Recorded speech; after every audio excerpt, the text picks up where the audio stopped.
বছর শেষ, বাচ্চাদের পরীক্ষাও শেষ, স্কুল বন্ধ, আর এই সময় বেড়াতে না গেলে কি চলে বলেন? সত্যি বছরের শেষ সময়ের মতো এতটা রিল্যাক্স কখনোই লাগে না।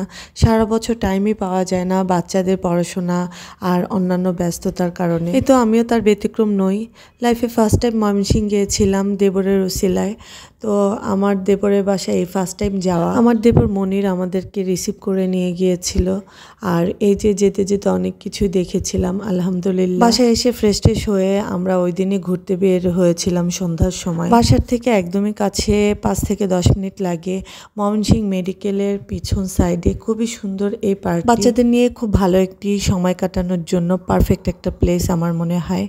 আর যেতেও খুব একটা টাইম লাগেনি। এই তো মোটামুটি 2 দিন একটানা বেড়ানোর পর আমরা টায়ার্ড হয়ে গেছি, তাই ভাবলাম আজকে বাসা থেকে বের হব। এই যে আমার দেবর খুব সুন্দর 2টা ফুলকপি নিয়ে এসেছে। ওদিন আমরা বাসায় থাকবো আর বাইরের খাবার আনবো না, বাসায় হেলদি কিছু নাস্তায় তৈরি করে খাবো সবাই মিলে। তাই আমি মনিরকে বলেছিলাম ফুলকপি আনার জন্য, তো ও খুব সুন্দর টাটকা 2টা ফুলকপি নিয়ে এসেছিল। ফুলকপিগুলো ঠিক এইভাবে কেটে নিতে হবে, এই শেপে, একটু লম্বা আকৃতির করে। সত্যি বলতে শীতের সিজনের এই টাটকা টাটকা সবজি দেখলে একদমই প্রেমে পড়ে যায়, খুব লোভ লাগে। দেখলেই যেন মনে হয় এটা দিয়ে এখনই ব্যতিক্রম কিছু ট্রাই করি। তাই ঘরে থাকা সব উপকরণ দিয়ে আজকে বানিয়ে নিলাম হেলদি এই ফুলকপির পাকোড়া। কিভাবে ঘরে থাকা উপকরণ দিয়ে এই পাকোড়া তৈরি করতে পারবেন সেটাই আজকে আমি শেয়ার করব আপনাদের সাথে। ফুলকপিগুলো ভালোভাবে কেটে ধুয়ে রেডি করে নিয়েছিলাম। আর এখানে পানির মধ্যে দিয়ে দিব ফুলকপি। এরপর এর মধ্যে দিয়ে দিব হালকা হলুদের গুঁড়া, একটু কালার হওয়ার জন্য, আর লবণ দিয়ে এটি সিদ্ধ বসিয়ে দিব। অন্য একটি পাত্রে আমি আটা আর চালের গুঁড়া নিয়েছিলাম একদম আধা আধি করে, তবে চালের গুঁড়া পরিমাণ একটু বেশি দিলে ভালো হয়, তাহলে ক্রিস্পি হয়। আর এরপর দিয়ে দিব এক এক করে হলুদ গুঁড়া, মরিচের গুঁড়া, লবণ, আদা রসুন বাটা, আর মরিচের গুঁড়াটা একটু বেশি দিলে ভালো হয়। এরপর দিয়েছিলাম জিরার গুঁড়া আর রাঁধুনি মশলা, আপনাদের কাছে যে মশলা থাকে, অর্থাৎ ম্যাগি মশলাও দেওয়া যাবে। সবকিছু দিয়ে ভালোভাবে নেড়ে চেড়ে আস্তে আস্তে করে পানি অ্যাড করতে হবে। পানিটা আস্তে আস্তে অ্যাড করে ঠিক এরকম থিকনেসের গোলা তৈরি করে নিতে হবে। গোলাটা তৈরি করতে করতে অন্যদিকে আমার ফুলকপি সেদ্ধ হয়ে গেছে। ফুলকপি অবশ্যই অল্প সিদ্ধ করতে হবে। ফুলকপিটা দেওয়ার 2-3টা বলক ওঠার পরই কালারটা চেঞ্জ হয়ে যায়, তখনই বুঝতে হবে ফুলকপিটা হয়ে গেছে, আর নামিয়ে নিতে হবে। এরপর আমি যে গোলাটা করেছিলাম এর মধ্যে ফুলকপিগুলো দিয়ে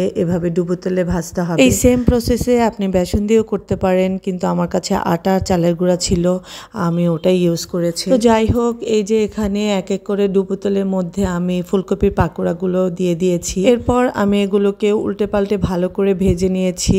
অবশ্যই ব্রাউন কালার হতে হবে, মচমচা করে ভাজতে হবে। এখানে ভাজা হচ্ছে আর ওইখানে সব অপেক্ষায় বসে আছে। দেখতে কতটা ক্রিস্পি লাগছে তাই না? আর ওখানে সব তো অপেক্ষায় বসে আছে, ঠান্ডাও হওয়ার টাইম দেয়নি, গরম গরম ফু দিয়ে দিয়ে খাচ্ছিল খুবই মজা করে। আর আমার তো দেখতেই ভাল লাগছিল মাশাআল্লাহ। আমি একদিকে ভাজছিলাম আর একদিকে ওরা প্লেট খালি করে ফেলছিল। দেখেন কতটা মজা করে খাচ্ছে। এখন ভিডিও দেখে আবার খুব মিস করছি সবাইকে। সত্যি পরিবারের সবাইকে নিজে হাতে স্পেশাল কিছু খাওয়ানোর মজাটাই আলাদা। আমরা ঘরে তখন প্রায় 12 থেকে 13 জন মেম্বার ছিলাম, আর সবাই মিলে এভাবে কারাকারি করে খেয়েছে।